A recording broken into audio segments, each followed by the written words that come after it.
tremendous looking trophy. Hello and welcome to Platinum Explosion, number one PlayStation podcast in the Oceanias. My name's Don Blight, and joining me, as always, Ashley Hobley. Hey Dylan, excited to be here, even though it's, a bit of a quiet week. Not much news, very little to talk about. You know what they say, MLB The Show must go on. Yeah, hey, good job. Yes, we will be talking about MLB The Show's shenanigans. Was that like a trophy pose you just did, or like a swinging pose? No, that was a swinging pose. Okay, yeah, wasn't sure if it was like a... I think I would have snapped my wrist if I had hit an actual ball, but yeah. I mean, I don't know the logistics of proper holding a baseball bat. Like, is there safety precautions involved? I don't know. How about you look forward to the rest of the show where you can learn all about MLB, because I don't even actually know what sport it is. So, anyway, it's baseball. But it is baseball. There we go. Yeah, good job, Steve.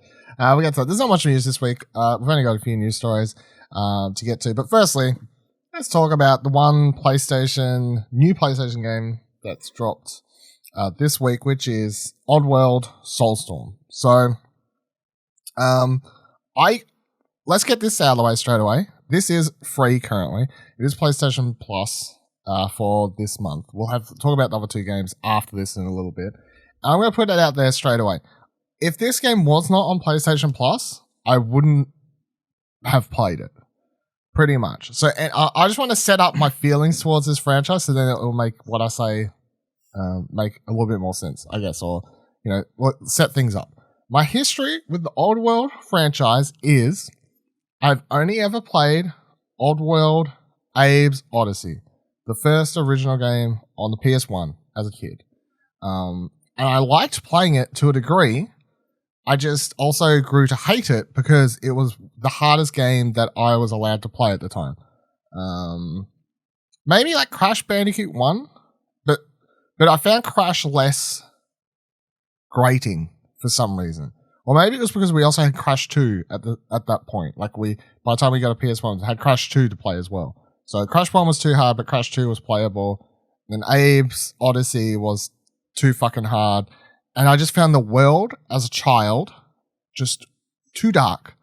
Which, I mean, it's supposed to be like a darkly comedic game, I guess. Like it's about, corporate... I don't know how to even word it. It's literally about a big corporation keeping fucking slaves. So, I mean, there's little subtext between what it's actually about, pretty much. And I have nothing but bad memories about the game. I just, for whatever reason, because I hated it so much as a kid, I wasn't looking forward to this. I've never bothered to play any of the other ones. The only other one I've ever been interested in was, what's it called? Stranger's Wrath.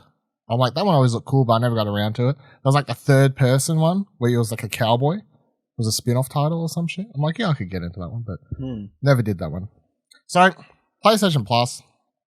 I decided to give it a go today, ahead of the podcast, because there wasn't much news, and, it's PlayStation, with a fucking PlayStation podcast. I'm like, I better give it a go, eh? Better do my due diligence over here. I've put in 3 hours, maybe a bit over. I don't know. PlayStation clock time isn't exactly down to the seconds, but 3 hours. I've done 5 levels, the first 5 levels, and I'm kind of enjoying it, to be honest, which is quite a shock to the system, considering everything I just said. It's not like I went into it expecting to hate it and like trying to force myself to hate it, because that was the way I set myself up. But I certainly pressed play and was like if I wasn't enjoying it, I wouldn't have been shocked. I would have been like, yeah, this is what I thought it was going to be. I will say I'm not head over heels. There's still certain things here that just remind me of the first game. I mean, down to its core, it's still another Oddworld game. So there's still things here I'm like, I don't really like that, or this thing or whatever. But for the most part, I am enjoying it. So for people who have not played this, or haven't played them since they were a kid like I have, the game story, it does take place after, I think there was 2 before this one, like proper. No. So there's 3? Oddworld New and Tasty, which is a remake. Well, that's a remake of the first game. Yeah. Of Oddworld Abe's Odyssey. Abe's Odyssey, yeah. This one is a reimagining of Oddworld Abe's Exodus, which was the second game. Really? Yes. Man, I thought this was a brand new story. Man, it's a shock to No. the system. We're coming. I'm going to learn about Oddworld today. I'm going to learn about baseball today. It's going to be a whole fucking thing. So on Wikipedia, the game was described by Oddworld Inhabitants, which is the developers, as a complete story retake of Oddworld Abe's Exodus, inspired by original tale.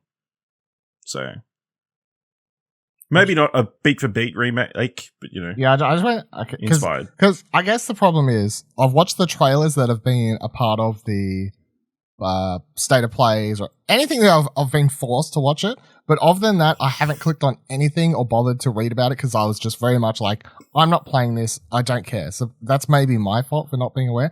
But I just did a quick looked on the PlayStation blog. Lorne Lanning, the co-founder, co-director of Oddworld, did write here, Oddworld Soulstorm is not a remake in the traditional sense. Remakes are very popular right now, and we have seen several wonderful games in that vein recently. Soulstorm differs in that it builds on what we originally wanted to do 22 years ago. Back then, we weren't afforded the time to execute our vision for the second game in Abe's 5-part quintology. Now, let me just stop there for a second and go, if you're planning to do a 5-part series, and the last 2 games you've made in the Oddworld series are remakes / reimaginings, you're really testing if you'll be able to make it to the end of this story, like it'd be like if George R.R. Martin is like, nah, I'm not putting out the next book. I've decided to rewrite a Throne of Splinters or whatever. I don't know, like the fucking 3rd book in the series or some shit. I don't think they've even finished the pentology. So no, that's what I'm saying. They haven't. They've stopped a remake. They've done. This wasn't even technically part of the pentology. I mean, isn't this the second? It's quoted as a bonus pentology game and sequel to Abe's Odyssey. The second pentology game was Oddworld's Munch's Odyssey in 2001. God. It says, so he wrote here, we had just successfully released Oddworld Abe's Odyssey, aka Oddworld New and Tasty, the first game in Abe's quintology, and we were asked to deliver a sequel for it within 9 months. We had to chop and cut down what we wanted to do to get it done. That meant Abe's Exodus was a wildly different story and experience than what we had initially intended. Exodus. Exodia. In the grand dream of overarching 5-game quintology. Soulstorm is our grand dream come true. It is a new game. It is our attempt to make deeper and more conceptually unsettling second episode in the story of Abe that we originally intended all those years ago. The story takes place after the events of Oddworld New and Tasty. Pause for a second. This makes a lot more sense because I honestly, as someone who never finished the first game but had looked up the ending, like when I was younger, and be like, how'd that game actually end that I could never beat? And I'll start this one. I'm like, this seems like it takes place. Like I was like, this seems like not much happened in the game after the one. I was like, because this seems like it was right after the first one. So now it's all adding up. Hey, when Abe follows his destiny to save fellow Madokans from corporate oppression, Soulstorm also features new gameplay mechanics, including a scavenging and crafting system where Abe can make versatile items like mines and knock out enemy guards unconscious. Blah, blah, blah, blah, blah, blah, blah. Original 5 fucking... Yep, cool. There you go. Ending. Soulstorm has 15 core levels. There you go. So I'm 5 out of 15. I'm nearly halfway, I guess. Nearly. I'm like, You're a third. Yeah, that's probably a better way of putting it. Good job. Soulstorm has 15 core levels with 2 additional levels at the end of the game if you're good at saving Madokans, making 17 levels total. There are 4 types of endings in the game. At the end of each individual level, you receive a karma score based on the number of Madokans you save. You must save at least 80% of them in a level to achieve a good score, but technically you don't have to save any to progress through the game's 15 core levels. But this 80% score is vital if you want to unlock levels 16 and 17. Right, so that's a shock to the system. That all makes sense though. But it's thank you all for coming along on this journey. Thank you for listening to this episode. No, so that makes it even weirder because it's not like it. Because that's the thing I was going to say. Like it doesn't feel like that means that actually means one of my criticisms. Maybe I shouldn't be so harsh because I was going to say one of my criticisms is it really doesn't seem like much has changed. Like I was really going to be like, this really does just seem like a PS1 game, but a little bit prettier. Gameplay wise, it just seems exactly like the game I remember playing, the first one. And I guess the reason for that is because that's what they'll make. It is. That is exactly what the game is. So yeah, I don't know if I can use that as a proper reason for this now.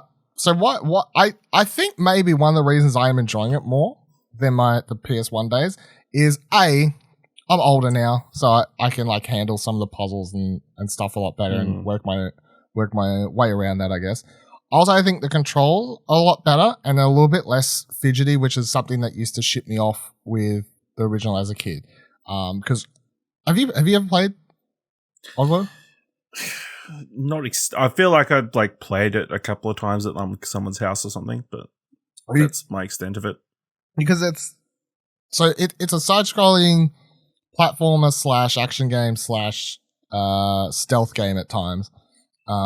And one of the things that always used to ship me on the PS1 was, so to get around, you'd often have to like walk to the edge of a ledge and you'd press down on the D-pad to drop down, and you'd have to like walk up close to an edge and you'd press up and then A would like jump up to grab it and stuff. And I remember you had to be like so precise with that in the original one. Like almost Prince of Persia-like. Yeah. Like the 2D Prince of Persia. Yes. Yeah, yes, that is a good example. And that used to just ship me off completely because there'd be times where you had to like drop down into an area, get an enemy to like sort of chase you, and then you had to quickly like jump up to a platform to evade them. And I would like, if you press up like a millisecond off where the platform was, I would just sort of like do a little hop in the air, but he wouldn't grab the platform. It would be like, oh, for fuck, like, you know, and you'd die, and then it would be like, you die, yep. Yeah. So like, it was like a mixture of those things that sort of became quite annoying. The controls in this one are a lot better. Obviously, it's a PS5 / PS4 game. So everything controls a lot better. You can still press the up and down to drop down the platforms, but you can also do, and I don't know if this was in the original version of number 2. I kind of doubt it, but you have a double jump you have a normal jump plus a double jump, which means at times when there's not, where you don't need to be like super precise, like there are times where you want to walk close to the edge of a ledge and like drop down nicely because you just want to make sure you don't want to fuck it up. But then there's other times where you're just like double jumping across things and you're like, you can just be slamming X all around the place and getting done whatever you want to get done. And then also other things that are a little bit better is because obviously it looks a lot better than the original games. I think that helps with the stealth stuff as well. Like, so there's like sections where I've done so far in these levels where you're like in this mining section or whatever, and you go into these caves and there's these little dog. See, all this makes sense because all of the enemies in this game too, I'm like, they're the exact same fucking enemies I remember from the first game. And it's because they're meant to be the exact same enemies. It's literally a sequel they smashed out in under a year. So, you have to go into like all these little mine things and these little dog things that will sort of chase you. And I remember those dog things in the PS1 original first game. Sometimes I wouldn't realize they were there, or I wouldn't see them, or whatever else, you know. And I'm sure that, like, you know, graphic wise, they just, I didn't notice them, or they didn't stick out, or whatever. In this one, obviously, you can hear them a lot better. They have like a lot better sound effects. I'm playing with headphones on. It's got you got the good audio happening that helps. You can just kind of hear them off in the distance, like snoring if you don't want to wake them. But then also, if you approach them, they'll have like little ZZ, like they're sleeping, and you can just see the character models a lot better. And that means that I can play the stealth obviously better because I'm not like suddenly walking into them and going, "Wow, where the fuck did you come from?" Also, I'm like, "Oh, there's dogs up there," and I'm prepared to hold down L1 to like sneak past them and stuff like that I'm enjoying a lot more. The game and the way this game's broken up, I would say, so I think it was the first 2 or 3 levels. I can't remember how many it was now. The first 2 or 3 levels were like a lot more action packed. So it's just Abe by himself. You're doing some sort of combat sections or platforming sections or like straight up action scenes where you're sort of just running away from something that's trying to shoot at you or whatever. Especially the first level is basically just like a big action scene where you're just trying to not die and escape, which is kind of cool. But all of that stuff I was enjoying a lot more because it was more so like the very simple puzzles of, there's the enemies down there and you can, you either have to, you can do his little hum thing or I don't remember what it's called, but a little hum thing which lets him take over enemies and then you can like shoot other enemies and stuff like that. In some sections you can't do that because there's little robot balls or whatever that block your power-ups and stuff like that. And the first couple levels of that, and you're just doing that by himself. And then the last 2 or 3 I've done, whatever variation it is, they're very much reminding me of how old of the first game was, where it's like bottom left-hand corner of the screen, you've got like a bunch of his little friends or whatever, so it tells you like there's like 32 Murdochs or Madoka, whatever the hell they're called, to find in this level. And then you could probably rush to the finish, obviously. Like, you could probably power through the level because you don't actually need to find them unless you need a certain amount to solve a puzzle. Like, in the first level where they're available, you only need 7 out of 24, I think it was, and you need the 7 to unlock a door. But other than that, you don't need to find any at all. And of course, there is something, though, that makes you, I guess it's that part of my brain where every time I'm looking for the secrets and every time I found like a secret room where there's, some sort of puzzle you got to solve to save them, I can't help myself but keep doing it. And I'm like, why am I doing this? I'm not going to try and platinum this game. But it's just, I don't know, like there is something enjoyable about solving these puzzles and stuff I'm finding so far, because they're not particularly hard puzzles. Most of the time it's like, I just figure out the right order to take out these enemies, or figure out like what you got to do. You can do this early in the game. They've got this cool, I'm sure different mechanics will probably get introduced as the game continues, but early in the game, they've got this cool thing where it's, you get given water, like water bottles or something, I guess they are, that you can throw, and you get given, like I don't know, it's like an energy drink. I fucking don't know. And you can throw that, but if you throw that at fire, it causes a fire to start. And if you like throw more down a path, it'll keep the fire to spread. So then you can do, I remember once, I was like, I'm going to try and burn these 2 fucking enemies alive at the same time. And hopefully there's a trophy for this. I don't know if there was no trophy. I was quite disappointed. But I like threw a bunch of this liquid down the pathway while this enemy wasn't looking, and then like let it back up to where there was an other enemy. And then I like on both sides of the fire had this like liquid trail of energy drinks leading to them. And then I threw one down on top of the fucking fire. And next second, this whole path lit up, and then these two enemies burned alive, and it was glorious. I was like, that was quite enjoyable. Disappointing there wasn't a trophy for combo burning 2 enemies at once, but that's quite fun. And yeah, and I presume some of the other puzzles get harder as you get through, because the commands on the friends when you have them are quite simple. It's literally just like, oh, you need someone to stand on this platform to open a door, so continue to look around until you can find some and have them follow you, and then make them wait on a platform so you can keep a door open to go save the other ones, blah, blah, blah, blah. My biggest criticism so far, it's not even the big one. Other than I was going to say that the gameplay design feels like it's quite old, which I guess I'm going to slightly retract now that I know who it is a reimagining / remake or whatever that I wasn't aware of. Although all that crafting stuff is, yeah, that was a spanner in the works. I was like, this doesn't seem like they would have had this back in the day, but since they said that's a new thing, that adds up. My one actual sort of annoying thing is so as you're walking around, whenever you find the Madokans or whatever they're called, like they're on at least in the early part of the game, they're like sick with something, I don't know, and you've got to give them antidote, and giving them antidote seems to take like it's like a 2-second animation every time.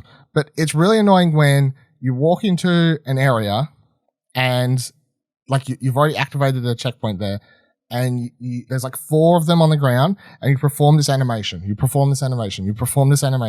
So it takes like 10-15 seconds to get them all up off the ground with the antidote, and then you try and like sneak past a bunch of enemies with them, and then you die or something. So then you have to like, you load back into the checkpoint, and then you've got to perform all these antidote things again, like with a way long animation. I'm like, I wish there was a way in the options to just turn off the animation, like, just make me so I can just press square and it does it. I don't.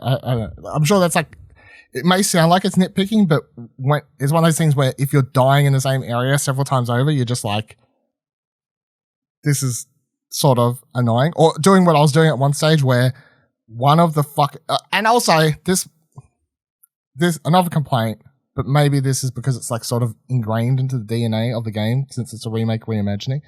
But I kind of wish that you could just give better commands to them to help them not get themselves fucking killed.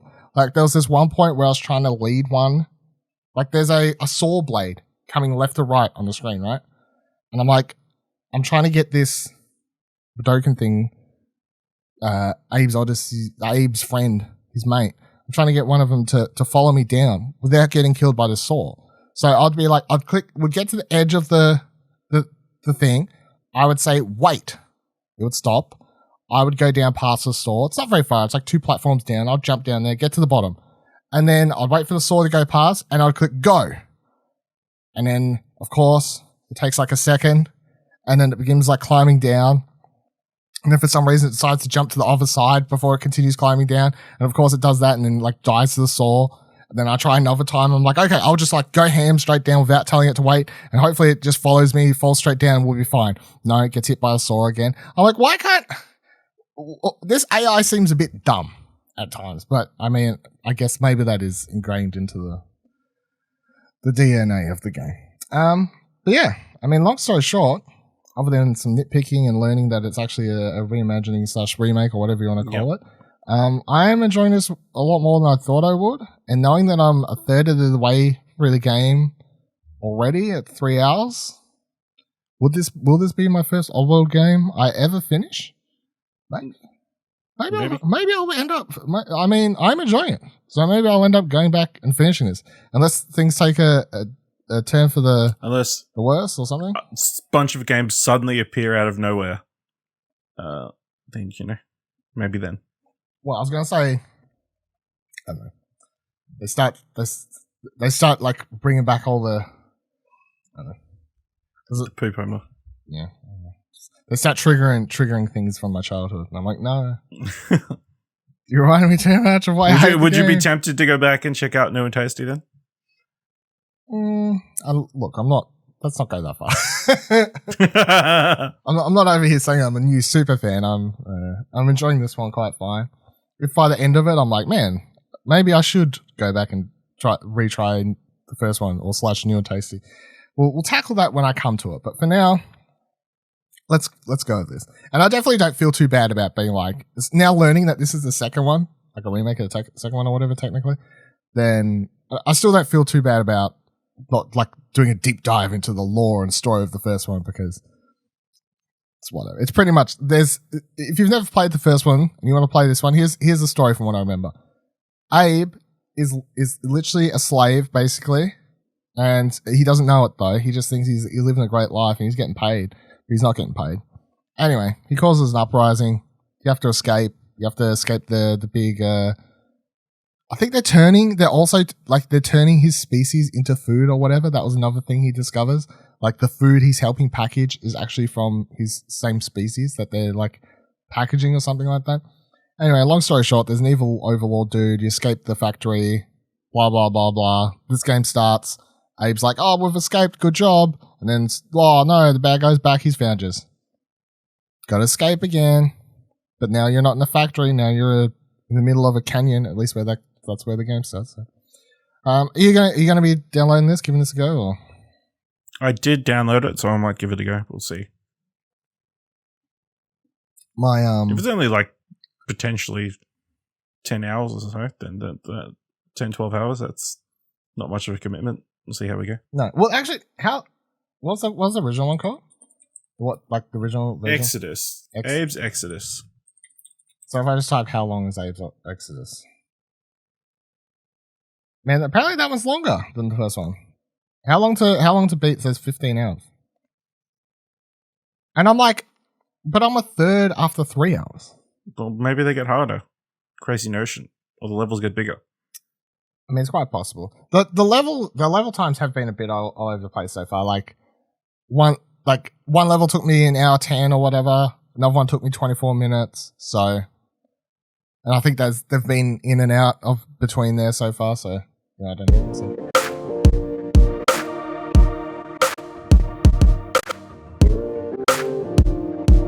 And that was part of PlayStation Plus, Oddworld. You can download that, as mentioned. Oddworld Soulstorm, also known as Oddworld Reimagining of Exodus. We just learnt that. Good job. By the way, it's important to note that is PS5 only. Even though this game is on PS4, it's however... PS Plus for PS5 only. Yes, PS Plus for PS5 only. It is available on PS4. You'll have to buy it. However, if you go onto the store, I believe you can still redeem the PS5 game. You just can't do it via your PS4. I don't believe it has backwards. I don't think it has a free downgrade though. I don't think you can cheat the system that way. It's a PS5 edition version. Yeah, they made sure you couldn't cheat, fuck around. Yeah. But so if you buy a PS5, what? Yeah, there's none to buy. You can't get one. So. That's the problem. But if you plan on getting a PS5 one day and you don't have this yet, still make sure you go on the PlayStation Store and just redeem this copy of this game so you have it in the future anyway. And the other PlayStation Plus games for this month of April is on PS4 you're getting Days Gone and Zombie Army 4 Dead War. What a title. I saw some people getting kind of angry about the Days Gone thing because it's part of the PlayStation Plus collection. I think it's important to note, as we're kind of saying here, the PlayStation Plus collection is actually only on PS5. So, yes. So for a lot of people, they haven't got their free copy of Days Gone. You can't actually go onto the PlayStation Store and redeem those. I don't think you have to actually be logged into a PlayStation 5 for which it is to why trigger there it. was that thing where people were logging into people to log into people's accounts. Yeah. Mm-hmm. So a lot of people wouldn't have actually had that. And obviously there's heaps of way more PlayStation 4s out there than PS5s, etc., etc., etc. Dylan, how dare they give me a free game that I already have? It is ridiculous. They should check all the games in my list of games that I've purchased or played and make sure that their free game is not on that list. That's true. Don't buy any video games. Don't support the video game industry. Never buy anything. Just wait for PlayStation Plus to give it to you for free. Then you'll be happy. Then you'll never be disappointed. Yeah. So Zombie Army 4 though, couldn't tell you much about that one to be honest. It's like I think it's a third-person shooter or something like that. It's from the makers of Sniper Elite 4. There you go. Yeah. It's like the We're Having Fun spin-off franchise. We're Having Fun spin-off. It's a sequel to the 2015 compilation game Zombie Army Trilogy. Itself a spin-off to the Sniper Elite series. It's a spin-off of a spin-off of a spin-off? It's a sequel to a spin-off. It's a sequel to a spin-off of a franchise. That's a spin-off? Yes. Good job. Listen, Hitler's hordes are back for more in this spine-chilling shooter from the makers of Sniper Elite 4. Abominable occult enemies, epic weapons, and a harrowing new campaign for wonderful players await in 1940s Europe as you fight to save humankind from the undead Armageddon. Isn't that kind of funny that I don't know why it took me this long to realize this, but isn't it kind of funny it's not like October or anything, but they're giving away two, like, I know they're not zombies in Days Gone, but I mean basically they're two zombie games. But so it's pretty close. Yeah, and then they're giving away Abe's, which could they could have zombies in it. I don't know. Who's to say? I haven't beat the game. You know what I'm saying? I don't know anything about that franchise if we just discovered 10 minutes ago on the podcast. Who am I to say if there's no zombies? Anyway, my pick for the month is gonna, like, as much as I'm enjoying Oddworld, my pick for the month would be Days Gone still, because I've talked about this a lot, this podcast, of course, although I gave Days Gone a 6 at the time because it was just rifled with technical issues. It runs a lot better now with the patches on PS4. However, I'll say this again, if you have a PS5, that's the best way to play it, because that is it finally runs kind of the way it's supposed to be on PS5. It runs a lot better on PS4 now, but if you got a PS5, that is definitely where you want to be playing Days. Peak. What would your pick be? I'd say Oddworld, seeing it's a new one. Is it new one? Release day, new game, release day of release. You know, get all them fans in. Yeah, like me. I'm a new fan, I guess now. So. Yeah, there you go. Welcome. Cool. All right, so a couple news stories to run through here. MLB is at the end of this list. We've got two before it to set you up. So firstly, Apex Legends will get a ton of Titanfall next season, apparently, writes Kotaku. Since Apex Legends launched in February 2019, players have been wanting more crossover content from its related Titanfall universe. Over the weekend, developers at Respawn hinted that we'll be getting a lot more Titanfall in their games next season. As reported by how do you say his website's name? Dexerto? Dexerto. It's one of those things I know the website, but I've never had to say the name. Dexerto. Dexerto? Sure. Dexerto on a Dexerto. Yeah. Dexerto. It's the esports website. That's all. On a recent panel called Brown Girl Gamer Co., game director Chad Grenier said, quote, "We bring a lot of things from Titanfall into the game almost every season. Next season, Season 9, you're actually going to see a ton of Titanfall come back into the game in one way or another. If you're a Titanfall fan, hang on for Season 9. End quote. It's not a lot to go on, but it is more than the vague hints we've had recently. Recently, supposed leaks of a character called Blisk have had Apex players speculating that Titans could be coming to the game, given that video shows Blisk deploying a Titan-like robot. Apex players have long been hoping Titanfall's mechs, though Respawn has been pretty clear they won't be coming. So I'm going to talk about this for a second because it sort of does excite me, obviously. So Apex, big fans, obviously. Here at Explosion Network, it's at least between the two of us, we play a lot of Apex. Yeah. Titanfall 2, I fell in love with when I played it last year. When Xbox Game Pass got added to PC or whatever the other day, I was like, oh, I could play it on PC now because I played on PlayStation last time. Oh, how fucking good. If you haven't played Titanfall 2, my God, I do not believe I could oversell that game's campaign. It is seriously the best first-person shooter campaign of that generation. Yeah, IMO. I didn't play every Call of Duty. Maybe I can't officially say, but of the PS4 generation, first-person shooter games I played, Titanfall 2 is hands down the best single-player campaign you can play. And Titanfall's multiplayer was always good. I did play Titanfall when it came out. Like the original Titanfall I was playing on PC. And that game's multiplayer was always fun, of course, because you could just run around. It was, had the cool fast-paced wall running and all that sort of stuff that the franchise is known for and stuff, but then you'd be like, cool, I'm going to call down a fucking mech and get in it. I'm going to fuck shit up. And the mechs in Titanfall are cool because although some of them are a bit bigger and slower, for the most part, the mechs are faster than you would expect. Like, they're not like typical slow-moving Power Rangers movie mechs. They're going a bit faster, so it's fun. Now, as for would they add mechs into Apex Legends? No. They will not add mechs into Apex Legends core mode / gameplay. I think they could do it for a fun mode event for shits and giggles or something like that. I will say though, they could definitely add a character whose ultimate involves a mech.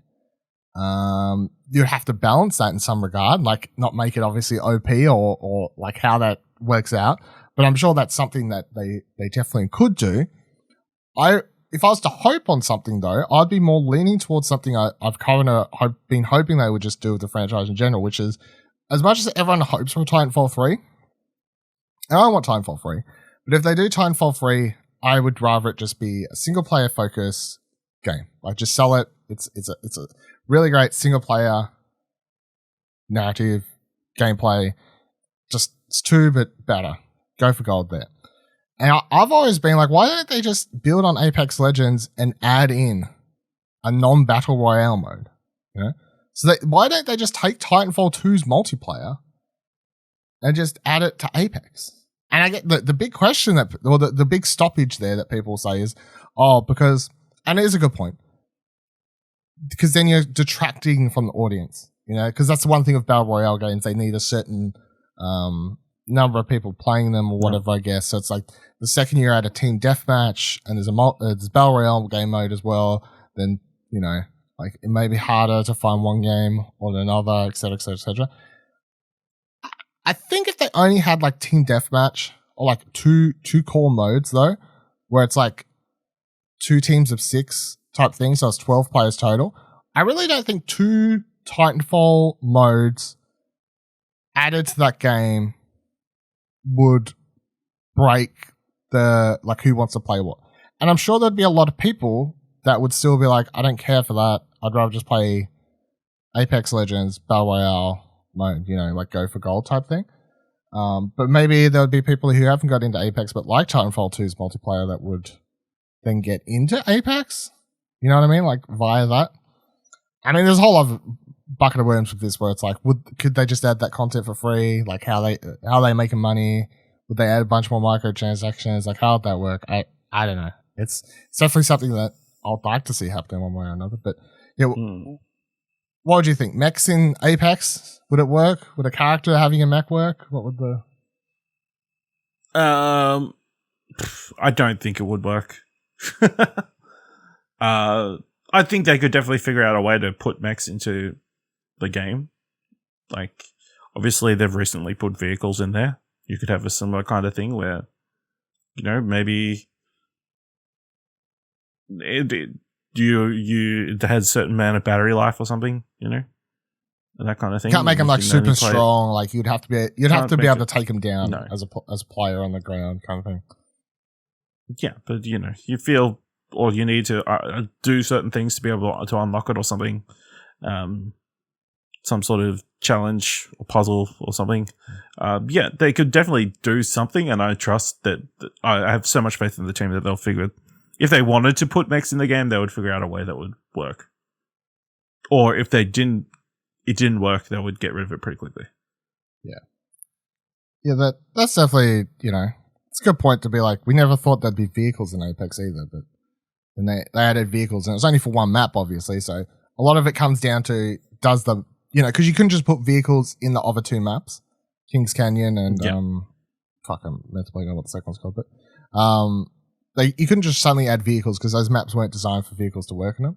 So it's like, okay, well, if they're adding mechs the way you say, which would be a cool way to do it. It's like maybe it's like the vault keys, you know, like you have to find that sort of to be able to unlock it. A thing. Maybe you have to go land at a certain part of the map to activate one button and go to another place. Like, because then you want the mech to be strong if you have to work that hard for it, but you'd still not want it to be unbeatable. So it's definitely a balancing thing if you want to add them into the game. So that would be kind of cool.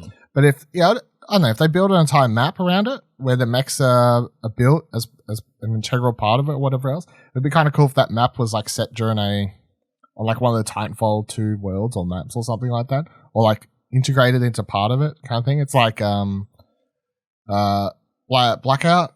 Yeah, that was the first. Yeah, Call of Duty Blackout, where it had like sort of throwbacks or sort of like different parts of that Battle Royale map were like maps from the multiplayer. Like parts of them were like integrated, so it was all like this big type thing. So it's like, I don't know, you could do a link up of several Titanfall 2 maps, build the Titans into that.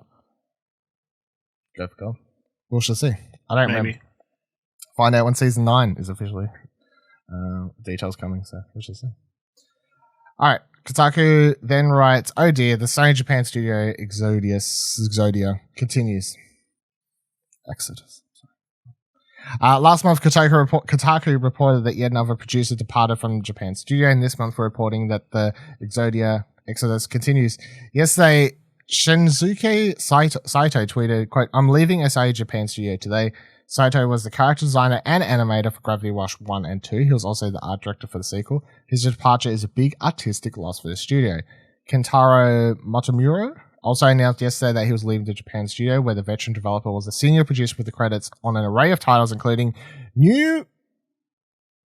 that it has to be like that. Is that not just like everybody's golf or some shit? Like it is. That is everybody's golf. They've just wrote the Japanese name for some reason. Everybody's Golf, Bloodborne, Soul Sacrifice, Wild Arms, and The Crane, the VR game that I still never got around.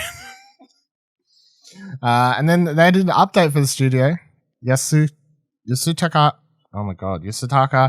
Asakura, an executive producer at Japan Studio, just announced he is leaving, and Gavin Moore, who's been at Sony for 24 years, also announced that he is leaving, that this is his last day at the studio.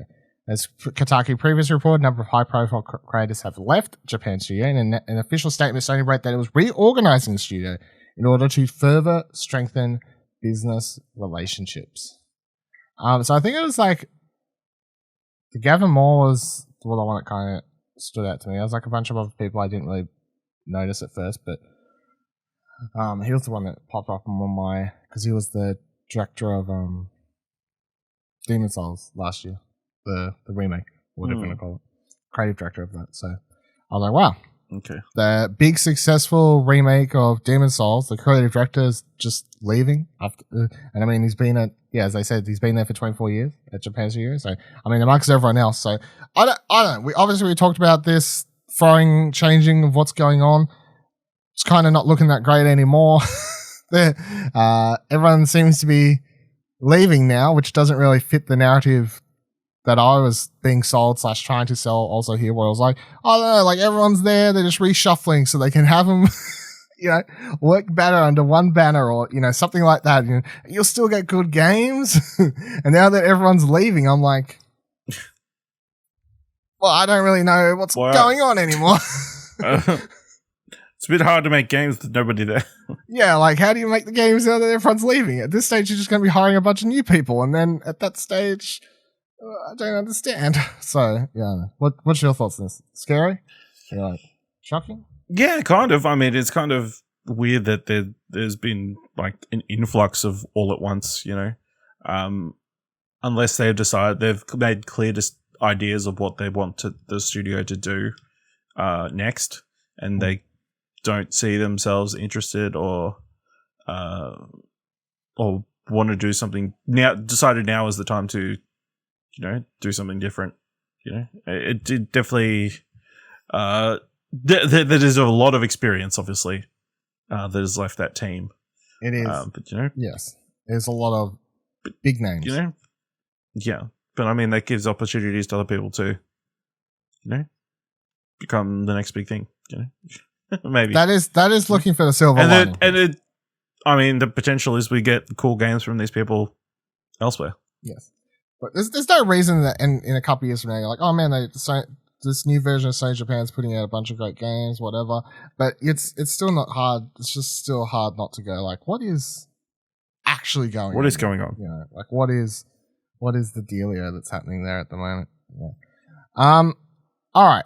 So let's get into the final story of the week, which is that PlayStation sold out. They fucked it. Like PlayStation's over. PlayStation. Listen. It's over. Just putting another dagger into Xbox's back that they haven't figured out that this Game Pass thing isn't working. They're just beating them again. Beating them with their own stick. That's what they're doing. That's the thing. All right, so press that right. My MLB The Show 21 is launching on Xbox Game Pass, which is huge as it's developed by PlayStation. Shannon writes, it's no secret at this point that Microsoft has been going hard with money to acquire games for Xbox Game Pass, but this is up there of their biggest. In its latest announcement, Xbox announced that MLB The Show 21 will be launching on Xbox Game Pass on day 1 on April 20th. This might not seem like a big deal here in Australia, but MLB The Show is developed by Sony Studio San Diego. It's previously been exclusive to PlayStation consoles. It's a big deal as it's one of the best-selling games in the USA, and this marks the first time that the game developed by Sony Worldwide Studio has become available on Xbox Game Studios. In our Xbox Wire post, they wrote, with another thrilling opening day in the books, Major League Baseball fans around the world were treated to all the nail-biters, dingers, and bat flips that they could handle when teams took off the field to kick off the 2021 season. But if you thought that was all the biggest news we had to bring you this week, you'd be wrong.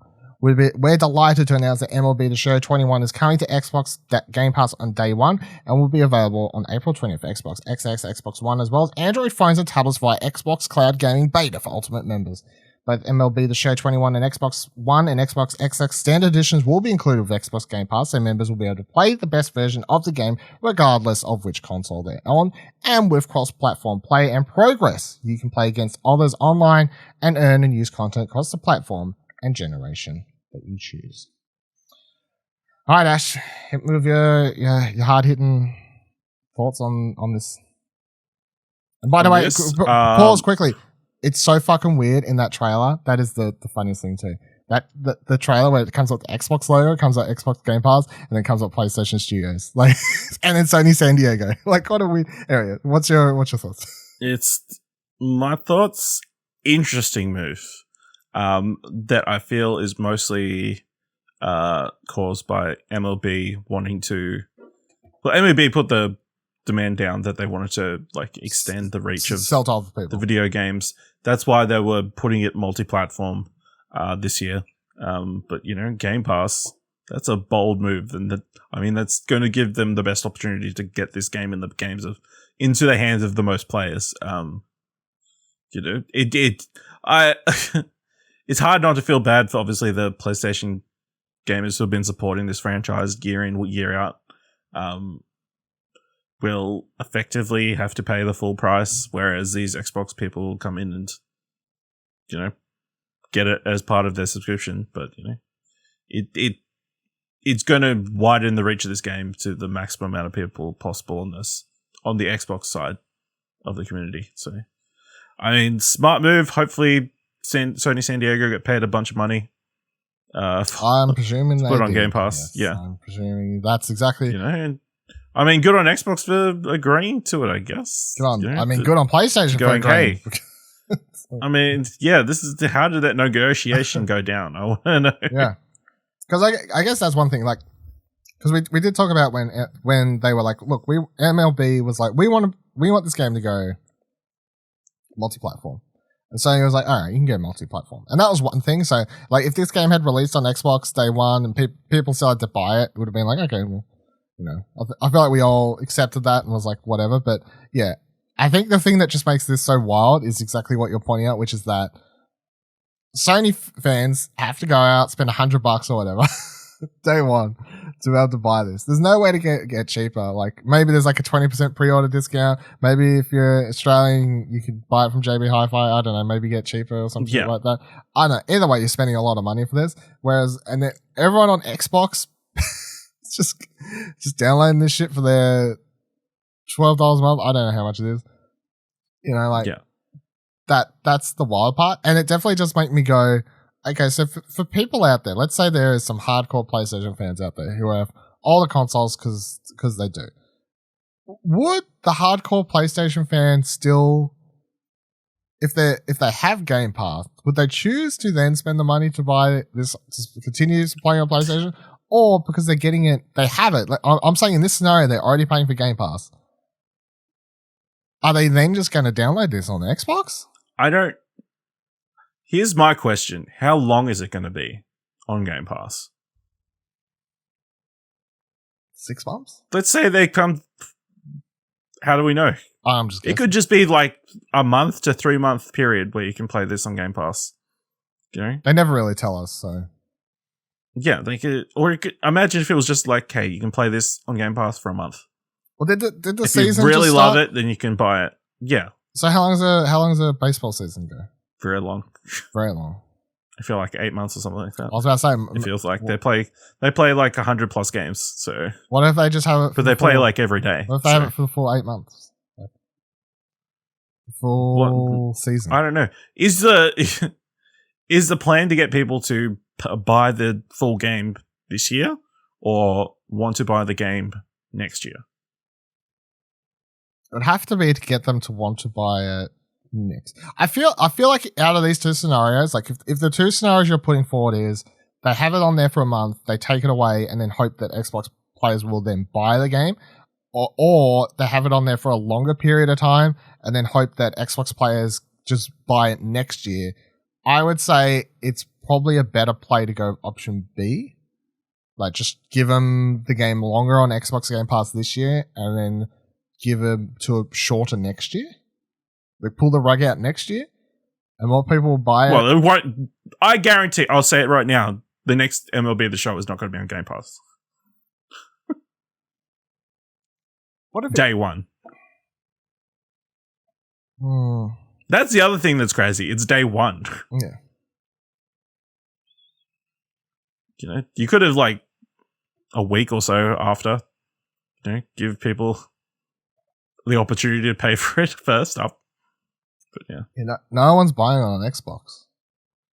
I mean, I don't know. Like, I can't imagine anyone out there that owns an Xbox that would be wanting to play this who doesn't own Game Pass. Or who wanted to play this who wouldn't just then buy Game Pass to play this. Like, so I'm like, I don't know who's buying the game. This is no different than people who want to own the game, so they always have it. I mean, possibly, but then don't these games just like shoot down a price pretty fast, so you just wait and you get it for cheaper once it disappears off Game Pass? So Yeah, I don't know. I don't really know the deal yet. Maybe it doesn't because it's a PlayStation Studios one. They're like, no, we're not changing the price. Possibly. I think in the long term though, like, so this isn't from I need PlayStation games to stay on PlayStation because I don't really care too much. I put an asterisk on that and say if they announce tomorrow that Horizon 1 was coming to Xbox and Horizon 2 is also for the Forbidden West is going to launch day and date on Xbox Game Pass, I then would be like, I don't think that's a good decision. You know? No. Like, I don't feel like that's where we should be going. Whereas this, a sports game. Baseball isn't exactly an IP that they have got complete, like, yes. say so on. It'd be like, hey, the next Hot Shots or Everybody's Golf is going to be on Xbox as well. Even that would be weirder. You know? That would be like. That'd be weirder than this. That would be way weirder than this. Yeah. This, maybe it isn't shocking because it is like you just own the license to do the MLB game. Like that's what you've got that. You're making them. Everyone loves them. Good for you. But it's not like a PlayStation property or a PlayStation. But they've been IP. Building that branding for several years. I don't know how many years they've been doing it. They have, and they've done a good job because everyone loves these. Of course, that plays them. You know, and they're great games. Very relaxing. So I hear. But you know what I mean? Like it's not an IP they've created. Like it's not like they created the sport. They didn't create the reason it was selling well originally was because it has MLB in the title. You know, it's not because it has the show in the title. It's because it has MLB in the title. They don't own MLB, so I guess maybe that's why it's not shocking. So yeah, I don't know. It's a weird, crazy world we're living in, but I guess you know they've got exactly what they wanted. Like if MLB wanted more people to be able to play this game. More people are getting paid this game. I'm sure Phil Spencer and Xbox threw a lot of money in the direction to get this day one. For sure, they've thrown a lot of money. Sony was quite happy to take said money because Sony would have got a cut. You know, like everyone's getting a piece of the pie here. So I don't know if you're going to look for a silver lining, if you're a PlayStation fan out there going, no, the enemy, the enemy has my game. I don't know, just imagine that. To put it in perspective, they've been. The first MLB The Show was in 2006. So we've been making for like a decade and a half. All exclusive up until now. This is the one. Yep. Everything changes now. Yeah. But yeah, just imagine that Sony San Diego is getting some pocket change to put towards an actual Sony exclusive. I don't know. Look at it that way if that helps you sleep at night. I was surprised to see how many people were legit angry about this one. I mean, maybe I shouldn't have been, but given the way when Horizon came to PC and everything like that, Days Gone got announced for PC, the way some of the hardcore PlayStation fanboys react is still quite weird, but seeing them flip their lid over this one, and the other day I saw someone said there was a change.org to get this reverted or something. Someone shared, I saw on Twitter, it was like, there's a change.org to make this non-Xbox exclusive or something. People going crazy. See, I just wish we could know the numbers. I've signed it. It had like 500 signatures, I think, which is more than... No. The numbers of the finances behind this deal. Oh yeah, we'll never know. That's the thing. So, a whole bunch of things, but you know, it's pretty cool. I guess it's definitely an interesting story. It'd be a lot more interesting if we could ever find out the exactly what's going on behind the scenes, because you'd be like, okay, this all makes sense. But anyway,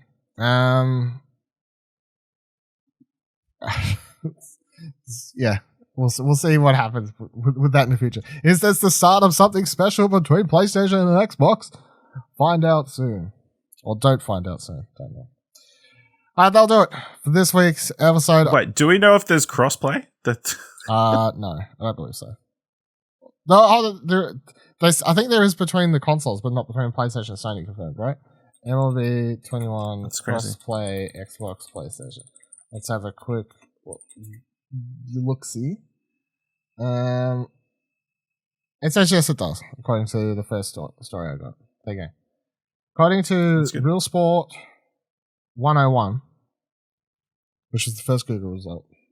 They said MLB The Show will have cross-platform progression both between current-gen and next-gen platforms, and even between PlayStation and Xbox consoles. Cross-platform progression. Cross-platform progression. You know? Yep, so you can start playing on Xbox Game Pass, and then you can buy the game on PlayStation and continue playing. You get save. Maybe that's what some people do.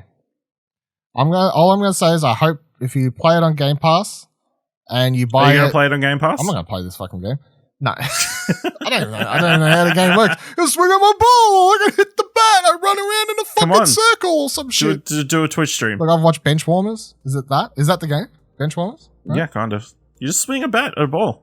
It's fucking boring, eh? With buttons. It is probably one of the boringest. Look, I don't know if there's a hot take, but American sports are mostly boring. Like, they're mostly just nonsense. They're pretty... Like, someone hitting a bat and then running from one pad to another pad, boring. Don't go. Listen, there are two major sports. What's up? Baseball and their version of football. Yeah, their version of football sucks ass. It is very slow. It's so fucking slow. Like, someone hits... They give a shit about cricket, but, cricket...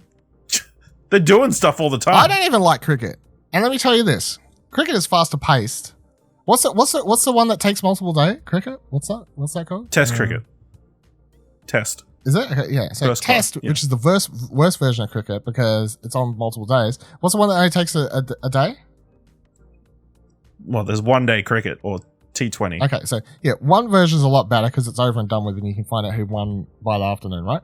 The other one takes multiple days and it's a load of bullshit. But even that is faster pace and more action than their version of football, where they wear these giant fucking safety things because they're like, it's a real bro sport, but it's so boring. They like throw a ball, someone tackles them. They do one thing and then take a minute to do something else. Oh, 42 hut, bang, smash on the ground. Oh, 42 hut, bang, smash on the ground. I'm like, I don't get it. I don't get it. I really don't. I'm sure this is upsetting. I'm sure this is upsetting some people out there. Yeah, look, I watched Friday Night Lights. Yeah. Watch it for the characters, not for the foosball. I've seen The Waterboy. Love it. Love football. You know what I'm saying? Love it. Love sports. What was I talking about? I was ending the show. Right.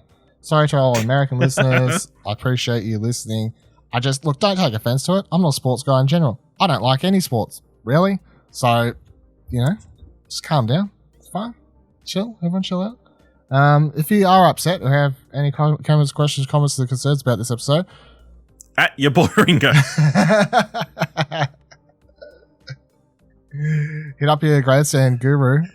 So you can let us know any questions, comments, or concerns for the show by tweeting at us or joining our Discord. You can find all of our Twitters by heading to explosionnetwork.com/Twitter. And you can join our Discord at explosionnetwork.com/Discord. If you're the opposite of being upset about the sports stuff, or if you hate those sports too and you want to show your support, you can let us know that by heading to our Ko-fi page, dropping a donation for as little as $1, and just put in the little message. I don't get it either. It's so slow. Don't really know what's going on. Or maybe you'd like to tell me that you too thought that Abe's Oddworld Soulstorm was a brand new Abe's Odyssey sequel game thing, and not in fact a reimagining, because we've all come on a journey. I've learned about sports, you've learned about sports, I've said I hate some sports, I said I hated the Oddworld game, I said I like this Oddworld game. So it's lots of thoughts and opinions. Thank you for joining us. See you next week. Every trophy counts. Plat, bye. See you later, bye. What an ending. Fucking shit show. Jesus Christ. Hey, don't forget you can subscribe to the show wherever you're currently listening, and you can drop a review if you can. Find more great shows like this and more content over at explosionnetwork.com, and please consider supporting us for as little as $1 over on our Ko-fi page by heading to explosionnetwork.com/support. Thanks for listening.